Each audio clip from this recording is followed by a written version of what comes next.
5 Saturdays after I got the keys to the first house I've ever owned, my sister pulled into my driveway with 2 suitcases, 2 kids, and trash bags strapped to her roof rack. The same sister who sat in the witness chair at my divorce and testified against me. My name is Nora Fields. This is the Sunday my whole family showed up to tell me I owed them my house. I'm 38, and I run a small garage outside Harlan Falls, Ohio. For 11 years, I ran the service desk at my ex-husband Greg's auto shop, wrote every estimate, kept every book straight, landed the county fleet contract myself. Twice I asked him to put my name on the business. Twice he grinned and said, "Next quarter." My name never made it onto a single page that mattered. My father died when I was 19, my sister Dana was 12, and I became the family's load-bearing wall overnight, paying for her camp, her prom dress, absorbing every "you're the strong one" my mother handed out like a job title. Dana learned the math early, handing me back money I'd earned lying under trucks. She'd say, "You'll be fine. You're always fine." She was 16. She already knew fine was my job description, not a compliment. Greg's affair confirmed itself in a hotel parking lot on a Thursday. His first words when I confronted him weren't about us. They were about the shop.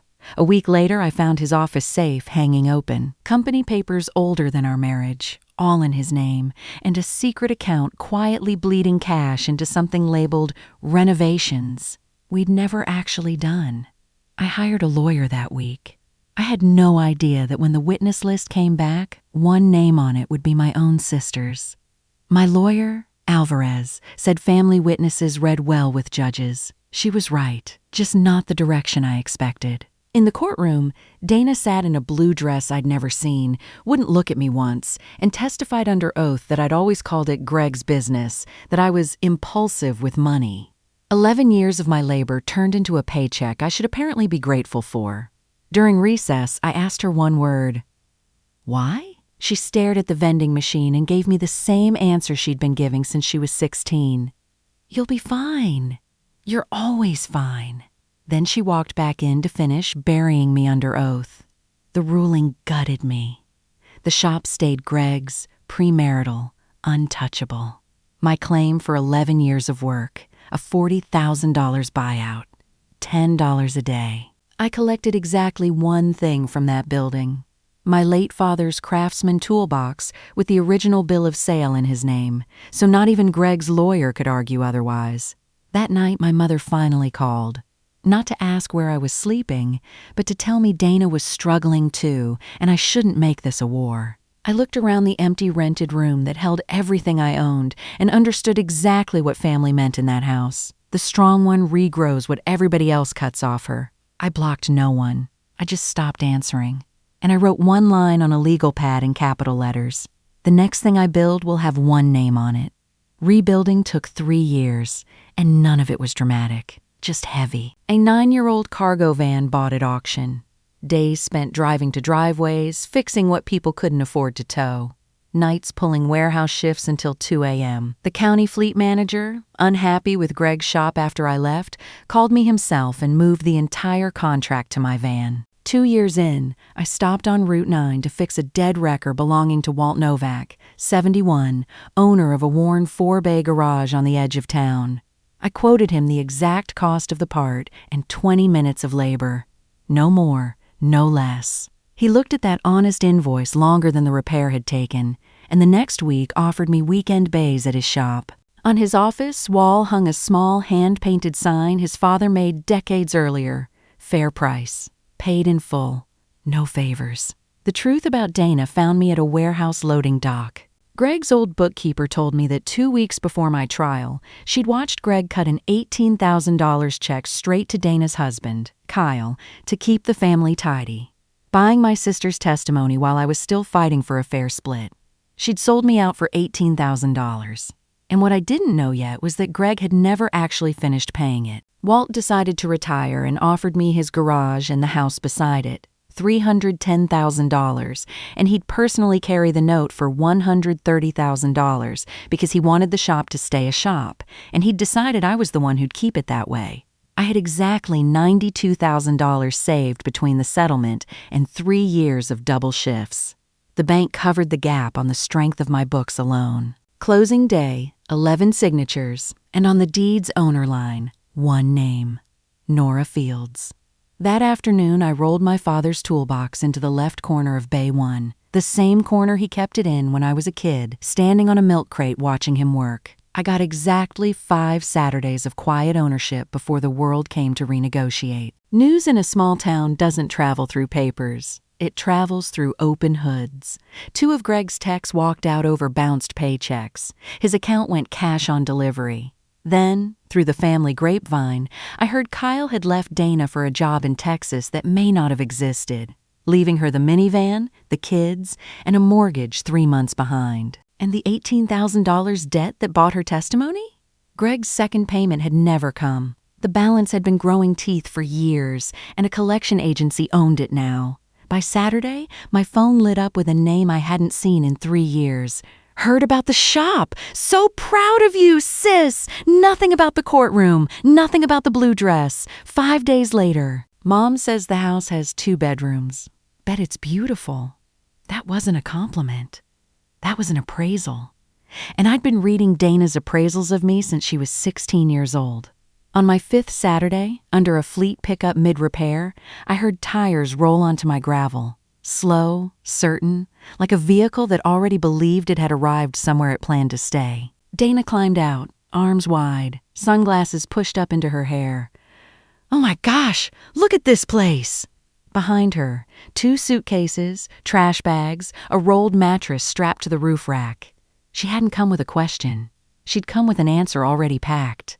"The kids can share the 2nd bedroom," she said, walking up my porch steps while I was still wiping transmission fluid off my hands. "It's temporary, obviously. We're family, Nora, and you have all this now." I said it level, priced, final, the way I quote a repair. "No, Dana, you can't live here." She ran through every gear she had. Sugar first, sisters help sisters, then guilt, pointing her own kids at me like a torque wrench. Then, finally, the family anthem, shouted from my top step. "You'll be fine! You're always fine, so what does it even matter to you? You can earn a place here," I told her. "You can't claim one."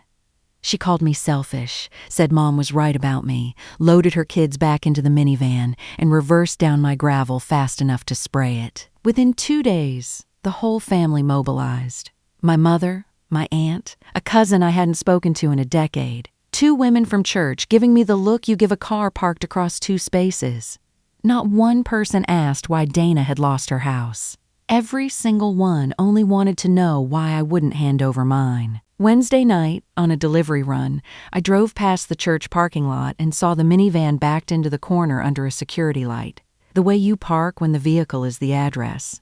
Dana's forehead was against the wheel. Her son was doing homework by the dome light on a cooler lid. Her daughter was asleep, clutching a backpack.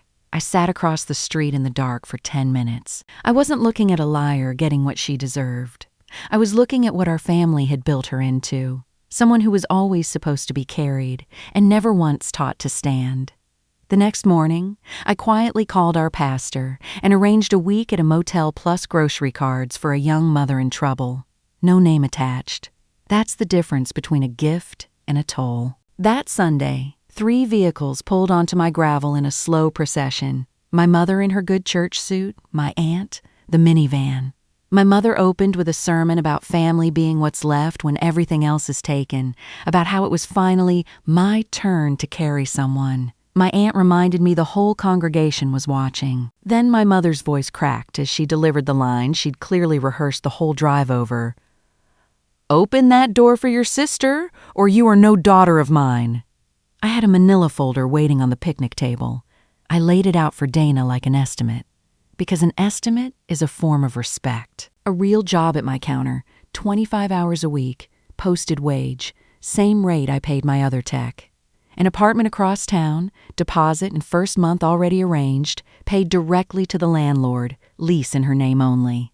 Her own floor, her own key, her own paycheck. One condition, I said. From today, whatever passes between us is given. It's never taken again. My mother told me if I let her walk off that gravel, she wouldn't come back. It cut all the way down. "I'm not closing the door, Mom," I said. I'm just done being the door everyone walks through." She got in her sedan and drove away. Dana stood there a long time, picked up the folder without meeting my eyes, and left slower than she'd ever left anywhere. She didn't say yes. She also didn't leave it on the table. Monday morning at 2 minutes to 8, I heard tires on my gravel and put on a fresh pot of coffee. It's been 4 months now. Dana's still at my counter, still renting that apartment under her own name, chipping away at her old debt one paycheck at a time. Her kids do homework at my waiting room table on Saturdays. We don't hug. We talk about the schedule, the parts orders, brake pads. It's smaller than what we had. It's also the strongest thing our family has built in 3 generations. Here's what I learned, and it cost me a mother to learn it. Love that has to be paid like a debt was never love at all. The day you stop being everyone's safety net is the day you finally find out who is ever holding one for you. And you can earn a place in someone's life, but you can never claim one. If you've ever been the strong one in your family, I'd love to hear from you. Drop your city or state in the comments. I read every single one. And if you want more real stories like this every week, hit subscribe and turn on notifications. It genuinely means everything to this channel. Until next time, protect what you built.